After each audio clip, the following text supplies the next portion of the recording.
Bueno, un saludo para todos. En esta ocasión vamos a hablar sobre el intervalo QT del electrocardiograma. El intervalo QT es exactamente el tiempo que transcurre entre la despolarización y la repolarización de los ventrículos. Corresponde exactamente a la sístole eléctrica, aproximadamente un 45% del ciclo cardíaco. Esa despolarización, que nos da origen al intervalo QT, se da por la rápida entrada de los iones positivos sodio y calcio, que son los responsables de la despolarización de la célula miocárdica, y la repolarización se da cuando este flujo es superado por la salida de iones potasio al exterior de la célula. Cuando se presenta un exceso intracelular de iones con carga positiva, ya sea por una insuficiente salida del potasio o una excesiva entrada de sodio, la repolarización de los ventrículos va a verse retrasada y el intervalo QT necesariamente va a estar prolongado. Actualmente pueden haber sutiles variaciones, pero los valores normales en hombres para el intervalo QT varían entre 0.32 y 0.44 segundos y en las mujeres entre 0.32 y 0.46 segundos, no habiendo diferencias entre población pediátrica y población adulta. Entonces, como mencionábamos, el intervalo QT comprende el complejo QRS, el segmento ST y la onda T. Causas de QT largo. Pueden haber algunas cardiopatías, sobre todo las canalopatías que vamos a mencionar un poco más adelante en esta presentación, algunos medicamentos, alteraciones electrolíticas, sobre todo mediadas por el potasio, el calcio, el magnesio, la isquemia miocárdica y tener un QRS ensanchado, como por ejemplo en el estímulo mediado por un marcapaso o en la presencia de bloqueos intraventriculares como son los bloqueos de rama, que necesariamente debemos tener en cuenta unas consideraciones que al final de esta presentación vamos a mencionar. Es importante y de hecho se vio el riesgo especialmente aumentado a raíz de esta pandemia por el COVID-19 de que algunos medicamentos pueden alargar el intervalo QT. Algunos de ellos podrían ser el ondansetrón, antiarrítmicos como la amiodarona, la procainamida, el sotalol, medicamentos como la cloroquina, macrólidos, fluconazol, quinolonas, antidepresivos, algunos antipsicóticos, algunos antineoplásicos, medicamentos como el propofol, entre otros. Ahora, algunas personas se premedicaron en esta pandemia COVID-19 utilizando medicamentos macrólidos como la acitromicina y otros medicamentos como la hidroxicloroquina que claramente están comprobados alargan el intervalo QT. Dentro de los tipos que pueden haber, los podemos tener de tipo congénito o los adquiridos. Hablemos un poco entonces del síndrome de QT largo.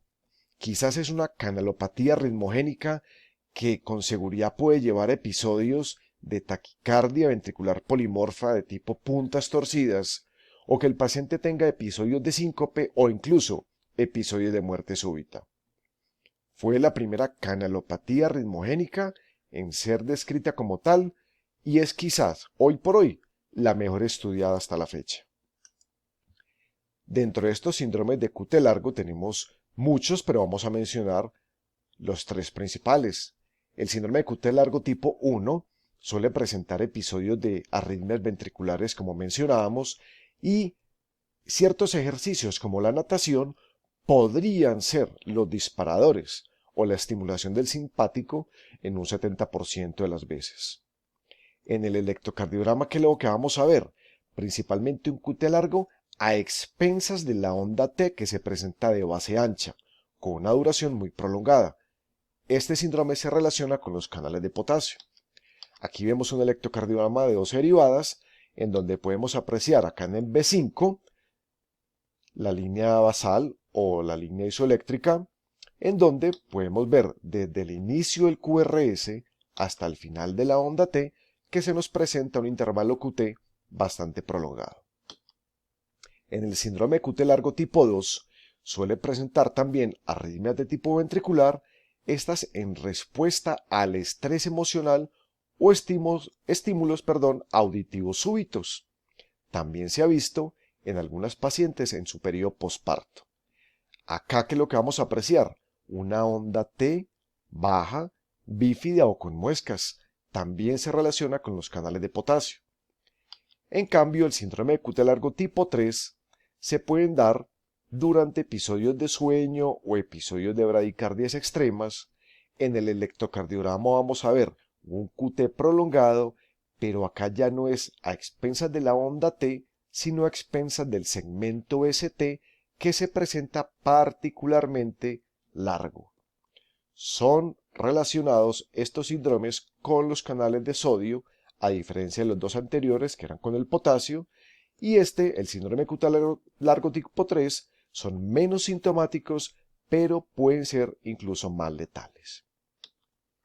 Acá vemos entonces diferentes tipos de electrocardiograma en los que se nos presenta un QT prolongado y ya vimos que puede ser a expensas de la onda T o a expensas del segmento ST. Acá a manera de resumen, un cuadrito donde recapitulamos los síndromes de QT largo que mencionamos anteriormente. Se recomienda medir el intervalo QT en las derivadas D2, precisamente porque tenemos un dedo largo para ello, o en las precordiales izquierdas, es decir, B5 o B6, usando el promedio de los valores obtenidos en al menos 3 ciclos cardíacos, sobre todo los que se nos presenten o los apreciemos más largos. La medición del intervalo QT puede ser un poco difícil en presencia de arritmias tipo fibrilación auricular o en los trastornos de la conducción o en síndromes de preexcitación o cuando se presenta un ritmo de marcapaso o arritmias sinusales o cuando la onda T no es tan fácil de medir ya porque se presente de características bifásicas o tenga muy cerca a ella la onda U. Y ya que mencionamos la onda U, que eléctricamente corresponde a la repolarización del Purkinje, esta la vamos a incluir en la medición del QT si y solo si es lo suficientemente ancha para estar unida a la onda T. De lo contrario, va desde el inicio del QRS hasta el final de la onda T, el intervalo QT. En casos entonces de fibrilación auricular, algunos autores recomiendan no utilizar 3 latidos cardíacos, sino 10 para tener un mejor promedio.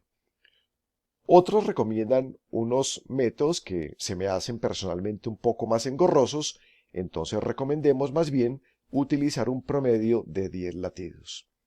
En los casos en los que haya despolarización ventricular anormal, no hay a la fecha un método estandarizado para medir el QT y se estima que el QT corregido no debería pasar los 500 milisegundos. Al medir el intervalo QT, como ya mencionábamos anteriormente, se debe tener especial cuidado en definir exactamente el final de la onda T. Esto puede ser un poco confuso cuando el final de la misma no está claro o se superpone con la onda U, que en algunos pacientes con hipokaliemia puede presentarse o incluso aparecer en características normales. Se recomienda entonces dibujar una línea tangente que siga la inclinación de la porción descendente de la onda T desde el nadir hasta cruzar la línea eléctrica, precisamente pasando por este segmento, punto donde se definiría entonces el final del intervalo QT. Ya mencionamos entonces que puede ser un poco complejo cuando se presenta el paciente con arritmias. El intervalo RR debería obtenerse en un promedio de 10 segundos. Se podría utilizar la medición del QT y de la frecuencia cardíaca que se proporciona por el dispositivo y de las diferentes fórmulas que vamos a ver a continuación para medir el QT. Esta, la de Friedericia, es la que principalmente recomiendan en pacientes con arritmias tipo fibrilación auricular. Este puede ser un truco que no es 100% exacto, pero que ayuda muchas veces a confirmar la sospecha que se nos presente de tener un QT largo. Y es, en el RR, trazar una línea divisoria por la mitad, de manera que nos quede ese intervalo RR en una mitad y en otra mitad. Ahora bien, si por esa línea divisoria vemos que el QT está en la primera mitad, difícilmente estaría prolongado. Pero si el QT atraviesa la línea divisoria del RR, absolutamente probable que tenga un QT prolongado. ¿Cómo corregirlo entonces? Se nos presentan diferentes fórmulas. La más utilizada y la más recomendada es la de Bassett, que es el QT medido sobre la raíz cuadrada del RR inmediatamente anterior. Acá hay algo muy importante que mencionar, y es que el QT usted lo puede expresar en segundos o en milisegundos, nunca en milímetros, porque nos vamos a confundir de una forma horrible. Pero el RR, como hay que sacarle raíz cuadrada, sí o sí tiene que ser en segundos. Para obtener entonces el QT corregido, se recomienda, a pesar de no ser adecuada para frecuencias muy rápidas, como mencionábamos anteriormente, la fórmula de Bassett, en la cual el QT medido en segundos se divide por la raíz cuadrada del tiempo del RR previo, expresado este sí, muy importante como lo decíamos ahora, en segundos. Entonces, este QT con el RR previo. Miremos un ejemplo de corrección del intervalo QT. Acá tenemos un electrocardiograma de 12 derivadas, en donde vamos a elegir, puede ser B5, B6, o para que podamos tener un RR previo, vámonos para el D2. Acá tenemos el inicio del QRS, el final de la T, y tenemos el RR previo. Podemos ver entonces que el QT tiene 15 milímetros, lo que corresponde a 0.6 segundos. El RR tiene 22 milímetros, lo que corresponde a 0.88 segundos. Y la fórmula entonces dice QT corregido, en este caso 0.6, sobre raíz cuadrada del RR previo, en este caso 0.88. La raíz cuadrada de 0.88 es 0.938, lo que nos va a dar un QT corregido de 0.64 segundos o 640 milisegundos, como lo quieran llamar. Acá no hubo mucha variación, pero es porque ustedes están viendo que en la frecuencia cardíaca el electrocardiograma está prácticamente normal. Entonces, entre más lento sea la frecuencia cardíaca y entre más rápida va a ser inversamente proporcional el QT que se nos presente. Es decir, si el paciente va con una frecuencia muy rápida, el QT se nos va a presentar corto y viceversa. Consideraciones especiales, ya para terminar. La presencia de un QRS ancho, como en los bloqueos de rama o en los ritmos de estímulo de marcapaso, va a prolongar necesariamente la medición del QT. Por lo tanto, para calcular ese intervalo QT, este aumento debe ajustarse, además de la corrección de la frecuencia cardíaca. Se nos muestra entonces diferentes fórmulas para ser tenidas en cuenta. El QT medido es igual al QT en presencia del bloqueo de rama o en presencia del estímulo de marcapaso menos la mitad del QRS. O también podríamos utilizar la medición del intervalo JT. Este intervalo JT no se nos enseña muy a menudo. Miremos en qué consiste. Acá a mano derecha vemos la fórmula. El intervalo JT corregido no es otra cosa que el JT medido sobre la raíz cuadrada del RR en segundos. Miremos un ejemplo. Cálculo del JT corregido. El QRS ancho incrementa el QT, lo que habíamos mencionado anteriormente, pero que para algunos es algo que no es muy relevante. Se tiene establecido que un intervalo JT corregido por encima de los 330 milisegundos se considera anormal. Entonces acá tenemos como desde el punto J hasta el final de la T tendríamos el intervalo JT, y acá tenemos el QT